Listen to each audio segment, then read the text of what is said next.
Shalom, shalom, je vous salue dans le nom précieux de notre Seigneur Jésus. C'est toujours une réelle joie pour moi de vous retrouver pour une autre capsule de retour à la croix. J'insiste sur la vision de ces capsules. C'est pour permettre au peuple de Dieu de revenir à là où tout a démarré, c'est-à-dire à la croix, lorsque Jésus s'est donné entièrement comme sacrifice vivant, qu'il est mort et que troisième jour il est ressuscité. Nous devons comprendre que à la croix est rattaché un message qui est répentez-vous car le royaume de Dieu est proche, et est rattaché une promesse qui est que Jésus revient très bientôt. Prends tous ceux qui se sont repentis et se sont accrochés au message de la croix. Aujourd'hui, je vais vous aborder avec vous un sujet très important qui, pour moi, est vraiment à considérer. Voilà, récemment, j'ai, pour la première fois dans cette assemblée que Dieu m'a permis de diriger, ouvert depuis plus de 11 années, consacré un jeune pasteur, assistant qui devait devenir pasteur.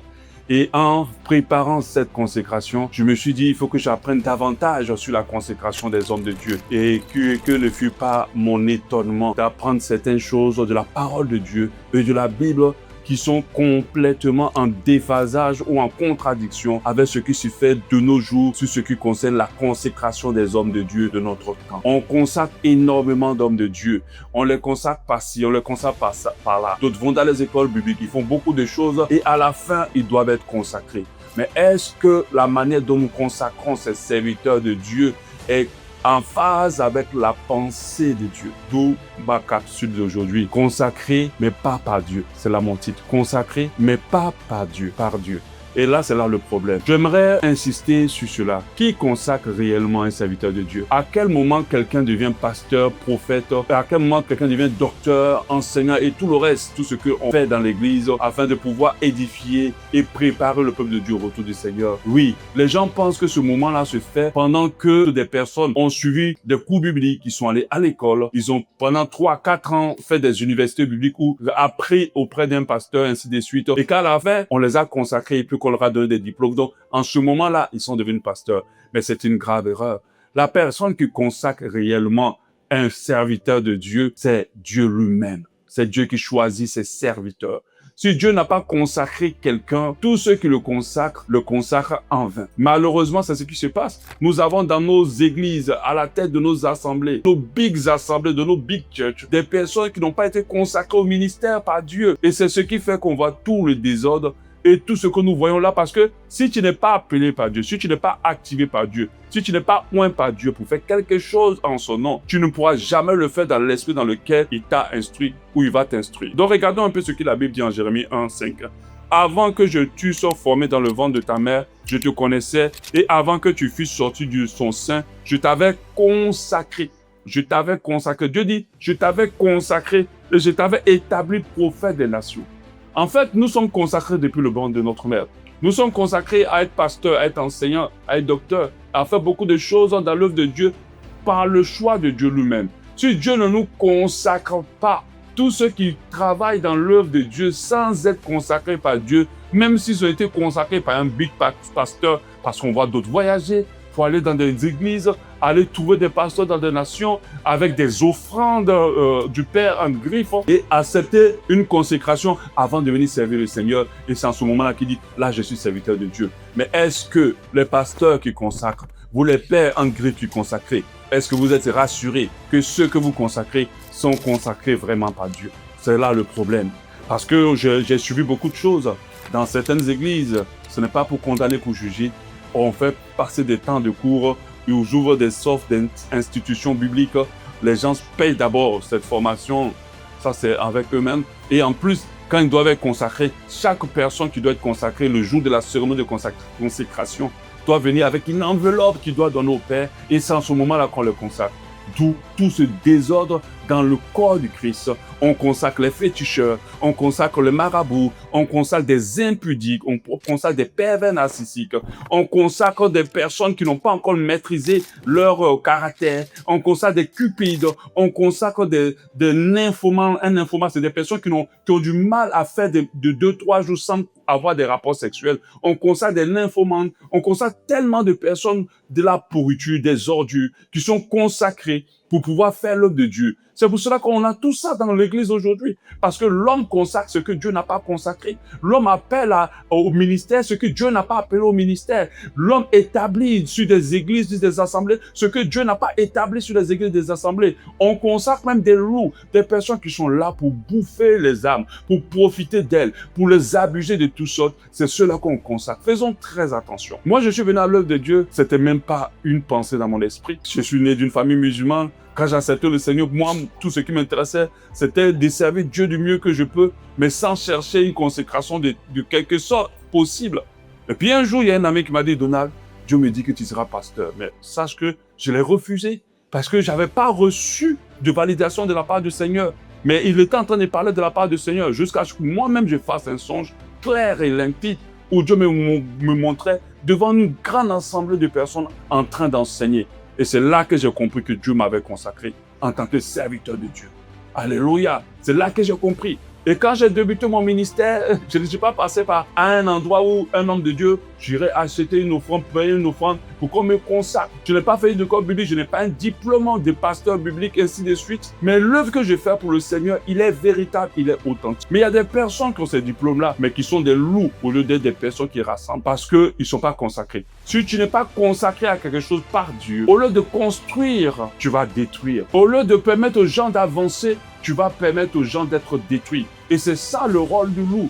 Le diable, comme je l'ai dit à plusieurs reprises avec les faux prophètes, son âme bombe atomique dans l'église, c'est les fausses hommes de Dieu. On les consacre à tout bas. On ouvre des écoles bibliques, on rentre n'importe qui dedans. Et on consacre n'importe qui parce qu'il a été intelligent, parce qu'il a fait les devoirs, parce qu'il a fait beaucoup de choses. Donc du coup, on l'amène à être pasteur, on lui donne des grandes églises, on lui donne des grandes responsabilités, pendant que cette personne n'a pas été consacrée par Dieu. Je suis venu à l'œuvre parce que Dieu m'a consacré, il m'a appelé. Je ne suis pas venu à l'œuvre parce que j'avais envie d'être pasteur, parce que je voulais tellement être pasteur, parce que j'y voyais des intérêts. Ah non, gérer une œuvre, c'est beaucoup de choses à faire. Alléluia. Quand nous regardons la consécration de David, si le prophète Samuel était comme les hommes de Dieu d'aujourd'hui, il aurait consacré le grand frère de David, celui qui avait une figure qui passait plus, celui qui avait une carrure qui passait plus. Mais il a consacré une personne que Dieu lui-même avait déjà choisie depuis le ventre de sa mère.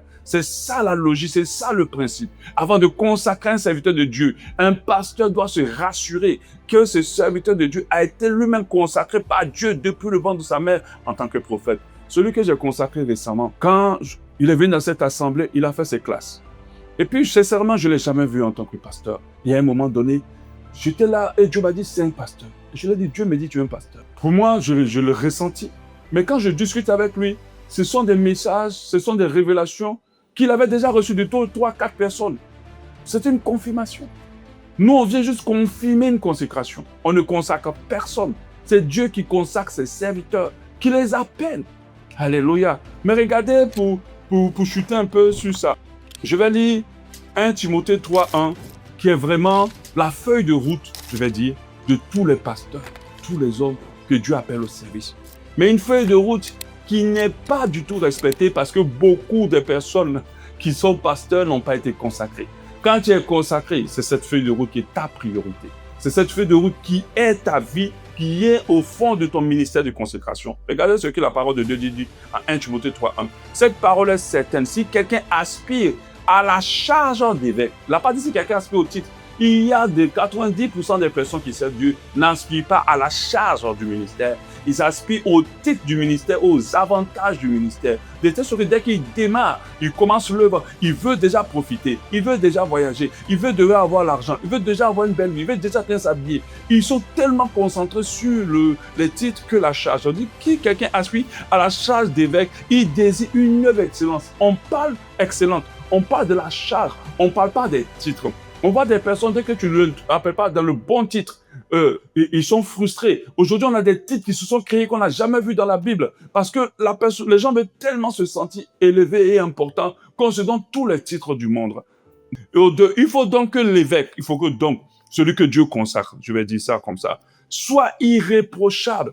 Oui, pasteur, homme de Dieu, papa, daddy, les gens que vous consacrez là, est-ce qu'ils sont irréprochables? Est-ce que vous veillez à leur témoignage? Est-ce que vous regardez si ce sont des personnes qui qui honorent leur famille. Est-ce que vous regardez, ce sont des personnes qui sont dignes de bonne moralité. Est-ce que vous le regardez? Même dans nos gouvernements, pour nommer des ministres, c'est un principe. On fait des enquêtes de moralité. Mais est-ce que vous en faisiez des enquêtes de moralité? Des fois, vous savez très bien que cette personne, elle fait du foufou dans l'église. Elle est alcoolique. Elle détourne les âmes, elle fait de mauvaises choses. Mais parce qu'elle a payé, parce qu'elle a suivi le coup, parce que vous la voulez, alors vous la placez là. Irréprochable, mari d'une seule femme, des impudiques qui sont consacrés, des adultères qui sont consacrés. À combien de fois on retrouve des pasteurs en train d'avec les femmes et les enfants des gens? À combien de fois on les retrouve dans l'immoralité sexuelle? On dit irréprochable, mari d'une seule femme, sobre. Combien d'entre eux sont alcooliques et qui ne font que se saouler chez eux? Modéré. Il ne faut pas qu'un pasteur, un consacré, ait un caractère non maîtrisé. Il faut qu'il soit modéré. Il y a des gens qui sont comme cet homme de Dieu qui a giflé. Voilà, qu'il soit modéré, réglé dans sa conduite, hospitalier. Il doit accueillir les gens. Il doit être bon avec tout le monde. Il doit ouvrir les bras, propre à l'enseignement. Il doit être toujours prêt à enseigner. Il faut qu'il ne soit pas adonné au vin. Combien d'alcooliques vous consacrez? Ni violents. Combien d'hommes de Dieu agressifs et violents que vous consacrez? Mais indulgents. Il n'aime pas les problèmes. Pacifiques, désintéressés. Quels sont les gens que vous consacrez? Est-ce que ce sont des personnes désintéressées? Ils sont intéressés déjà à profiter des âmes sexuellement. Et en plus de ça, ils sont intéressés à pouvoir profiter des âmes financièrement. Récemment, je ne vais pas dire le nom, parce que dans Retour à la croix, je n'aime pas dire le nom, je ne dis pas le nom. En Côte d'Ivoire, ils ont consacré une chanteuse païenne. Elle était chanteuse, elle a chanté, et puis un jour, elle dit qu'elle est devenue chrétienne. Mais elle est devenue chrétienne, elle n'a pas dit qu'elle va devenir pasteur. Mais comme les gens voient toujours les intérêts, comme les gens cherchent toujours le profit, ils se sont retrouvés à consacrer cette dame-là en tant que pasteur. Elle a commencé à imposer les mains aux gens sacrilèges. Elle a commencé à faire des choses dans l'œuvre de Dieu. Quelqu'un qui n'a même pas été appelé par Dieu pour l'œuvre. Mais heureusement que cette femme est quand même lucide. Parce qu'à un moment donné, elle a clairement dit à tout le monde, cette année même, qu'elle n'est pas pasteur. Elle a jeté tout. Elle a tout abandonné. Mais elle est retournée dans le monde. Vous voyez les graves erreurs qu'on fait. On voit des chantres qui ont commencé par le ministère de louange, qui se retrouvent pasteurs. Beaucoup comme ça sont devenus pasteurs à cause des avantages, des intérêts, pendant qu'ils ne sont aucunement consacrés hommes de Dieu. Parce qu'ils ont de la popularité, parce qu'ils ont du monde qui les suivent, ils ouvrent des églises, ils sont maintenant consacrés, ils sont devenus pasteurs. Et nous avons tout type de consécration. C'est ce qui crée toutes les dérives dans nos églises aujourd'hui. Parce que l'on consacre ce que Dieu n'a pas consacré au ministère. Il faut qu'il ne soit pas donné au vin, ni violent, mais indulgent, pacifié, désintéressé. Il faut qu'il dirige bien sa propre maison. Oh, les femmes dans les maisons, les mamans pasteurs souffrent. Elles sont négligées, elles sont battues parfois, elles sont trompées, elles sont humiliées, parfois même devant l'église. Et ce sont ces personnes-là qui sont consacrées à l'œuvre. La Bible dit qu'il tienne ses enfants dans la soumission et dans une parfaite honnêteté. Des fois même les enfants de ces personnes consacrées sont eux-mêmes qui créent le désordre dans l'église. Et car si quelqu'un ne dirige pas sa propre maison, comment prendra-t-il soin de l'église du Seigneur? Ça, c'est la question que vous devez dire. On va séparer par là de maman pasteur, papa pasteur. On va régler les tromperies d'un fils spirituel. Mais demain, c'est lui qu'on consacre en tant qu'homme de Dieu. Ah non, ah non. C'est à lui qu'on donne responsabilité. Pendant qu'on a géré les problèmes d'adultère, on a géré les problèmes de violence de couple. Mais après, on le consacre cet homme de Dieu comme homme de Dieu dans l'église. Parce qu'il a payé son argent, parce qu'il a suivi un cours biblique. Ah non. Il ne faut pas qu'il soit un nouveau converti, oui.